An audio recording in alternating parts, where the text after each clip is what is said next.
So in the last lore video, I covered who are arguably the biggest antagonists in Final Fantasy XIV, the Garleans. I say arguably because you could make a case for the Ascians, but that's a discussion for another day. So today, I wanted to take a look at the opposite, and break down some of the lore behind Final Fantasy XIV's main protagonists, outside of the player character, of course. Hello, I'm the Exarch, and today we're going to be talking about the Scions of the Seventh Dawn. Now, before we get started with talking about the Scions, we need to talk about 1.0. I know that a lot of this information is obscured by the fact that we can't access 1.0 properly anymore, but it's important to know for this topic specifically because the Scions of the Seventh Dawn, an organization with a name that directly references the Seventh Umbral and Astral eras, could not have existed prior to the Seventh Umbral Calamity, and of course they didn't. The current Scions of the Seventh Dawn consist of two organizations from 1.0's story, the Circle of Knowing and the Path of the 12. The Circle of Knowing consists of most of the main members of the Scions that we're familiar with in the current story.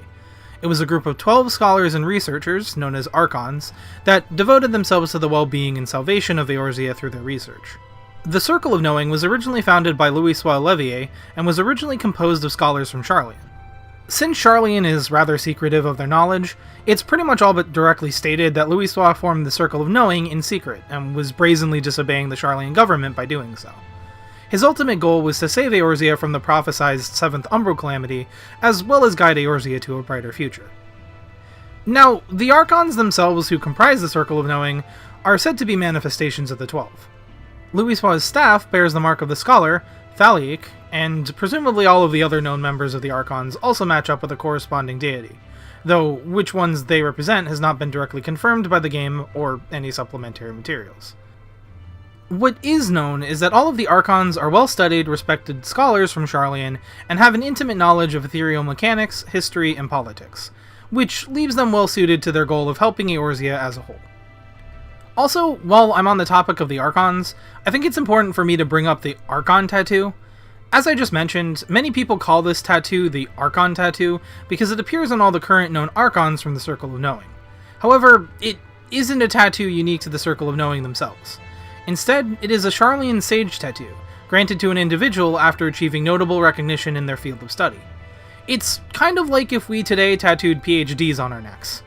All of the members of the Circle of Knowing have one, but not all people who have one are members of the Circle. The second organization that comprises the Scions of the Seventh Dawn was the Path of the 12. The Path of the 12 was an organization founded by Minfilia Ward to directly aid and support those who possess the power of the Echo. They believe that the Echo is a gift given to certain individuals for the sake of bringing peace to Eorzea. It was comprised both of individuals who possessed the Echo and individuals who did not directly possess the Echo, but worked to aid those who did. Following the events of the 7th Umbral Calamity, the surviving members of the Circle of Knowing and the Path of the 12 merged into a single organization that still largely carries out both of their original organization's goals. They work hard to bring and maintain peace in Eorzea by using their knowledge as Archons to guide the actions of those allied with them, and recruit adventurers and others with the Echo to help fight threats to Eorzea, such as Primals. This organization took the name Scions of the Seventh Dawn, to imply they would help Eorzea recover after the Calamity and bring about the 7th Astral Era. And at the end of 2.0's story, with significant help from the Warrior of Light and the 3 allied city-states, they managed to do just that.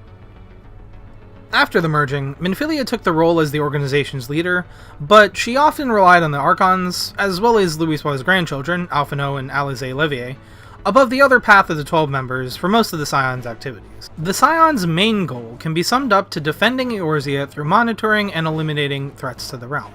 The 3 biggest of these threats are the Ascians, the Primals, and the Garleans.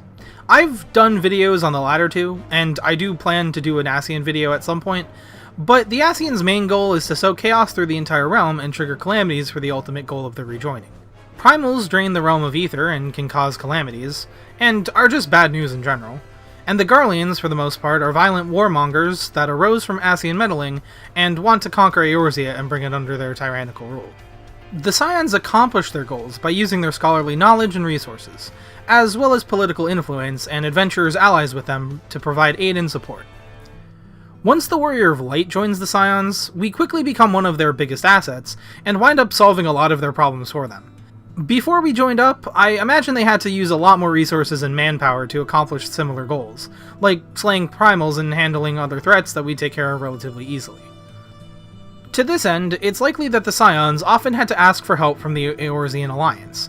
The Scions are allied with the Eorzean Alliance, but they aren't part of it directly, and often take a neutral stance on many of the problems the various city-states face. For instance, when it comes to the matter of the Beast Tribes, the Scions don't side with or against the Alliance, but rather promote peace and act as mediators to help resolve issues. That being said, their main goal is to protect Eorzea, so they will side directly with the Alliance on matters involving threats to the realm as a whole. This does often put them in conflict with both Garlemald and the Beast Tribes that actively summon their respective primals. However, it should be noted that even in situations where it seems like the Scions are directly siding with the Alliance, there's usually other reasons for it. For instance, in Stormblood, the Scions are dragged into the conflict between the Alliance and Garlemald primarily due to the primal Shinryu. Their main goal is to destroy Shinryu before it becomes a Calamity-level threat, but it fell into Garlean-controlled Ala-Mhigo, and any attempts to do so would basically spark a conflict anyway. Siding with the Alliance to liberate Ala-Mhigo was the best option to keep Shinryu out of the Garleans' hands and destroy it before it could become an issue. It should also be noted that Lys, who masqueraded as Ida for quite some time, had a personal stake in the liberation of Ala-Mhigo, so her actions don't necessarily reflect the beliefs of the Scions as a whole, but merely her own personal motivation.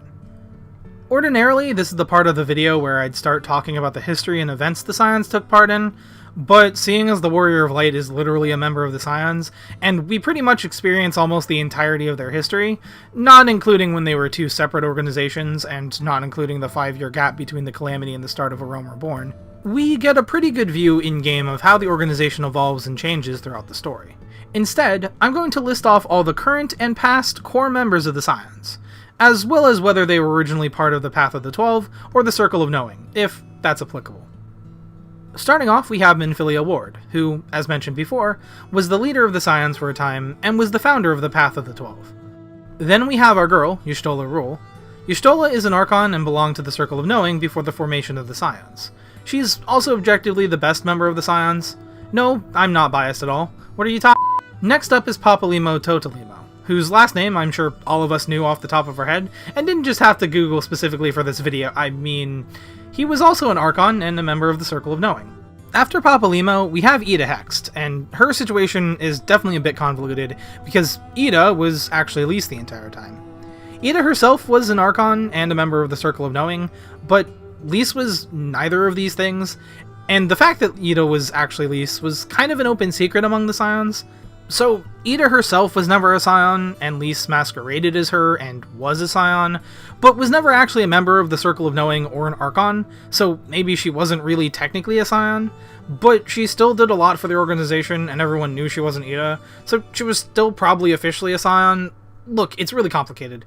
What I can say now is that she's definitely taking more of an active leadership role in Ala-Mhigo, so she's probably no longer part of the organization, as I mentioned before. Next up is Thancred Waters, who was also an Archon and a member of the Circle of Knowing. As was the next member on the list, Urianger, I'm gonna butcher this so hard, Agarel? I feel like that's a silent T because it's probably French. I'm gonna go with Agarel, and if that's wrong, I'm sorry.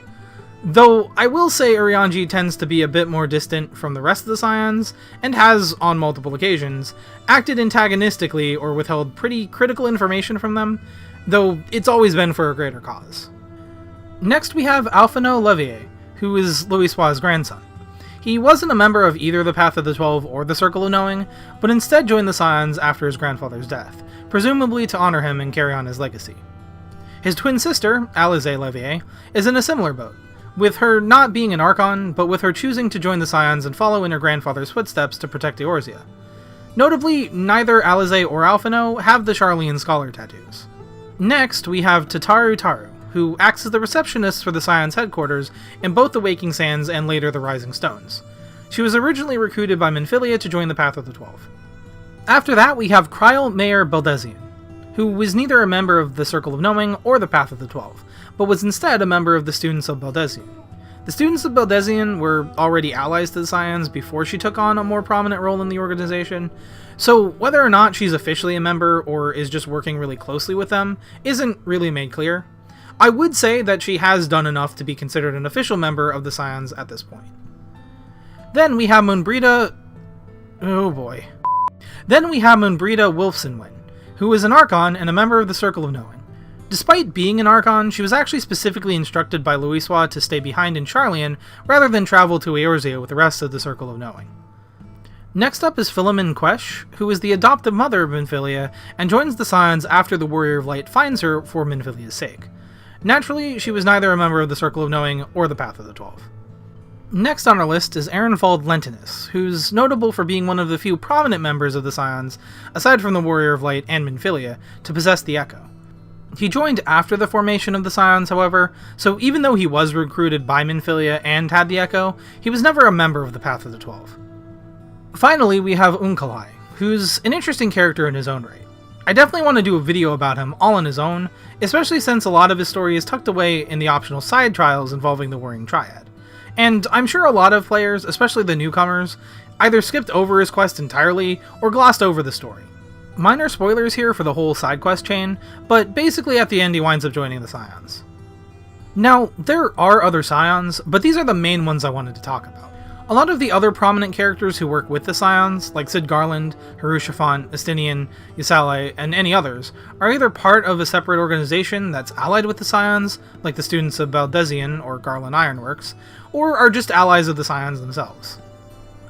Once again, we arrive at the part of the video where I start talking about the Shadowbringers stuff, including stuff from the newest patch 5.3. If you haven't played all the way through the main scenario quests, please do not watch the rest of this video. Normally, I'm not this adamant, but getting spoiled by what I'm about to say will absolutely ruin your 5.3 patch experience, I promise. Go play the patch yourself, then watch my stream highlights video of me playing through the patch blind if you want, then come back here. So with that out of the way, I'm sure everyone who has played 5.3 got mad when I said finally and then mentioned Unkalai. I did that because I didn't even want to hint that the Shadowbringers adds a new Scion to the party, because that in of itself is a pretty big spoiler. But yes, there is one more prominent member of the Scions that I haven't mentioned yet. The newest member, our boy G'raha Tia. Now, G'raha is definitely an interesting case, because as early as the Crystal Tower raids, he was already allied closely with the Scions. He was a member of the Students of Baldesion, which was the same organization that Cryo was a member of, and as you can see, he has Charlian Scholar tattoos. However, despite being a member of the Students of Baldesion and an ally throughout the Crystal Tower investigation, he didn't officially join the Scions until the end of 5.3, after serving as the Scions' main ally in the first. G'raha Tia is definitely getting his own character video very soon. I liked them back during the Crystal Tower raids, and if you couldn't tell by the name of my channel, I really like the Crystal Exarch version of him. I'm super excited to see him being young and happy again, while also having those experiences and wisdom in his memory. I'm really excited he gets to be a Scion now, and I can't wait to see where his character goes in the future. This by no means was a comprehensive analysis of the Scions and all their accomplishments, but seeing as we've been a key part of the organization as the Warrior of Light, I feel like going through their whole story was unnecessary, as it's basically our story. So I think I'm going to end the video right here.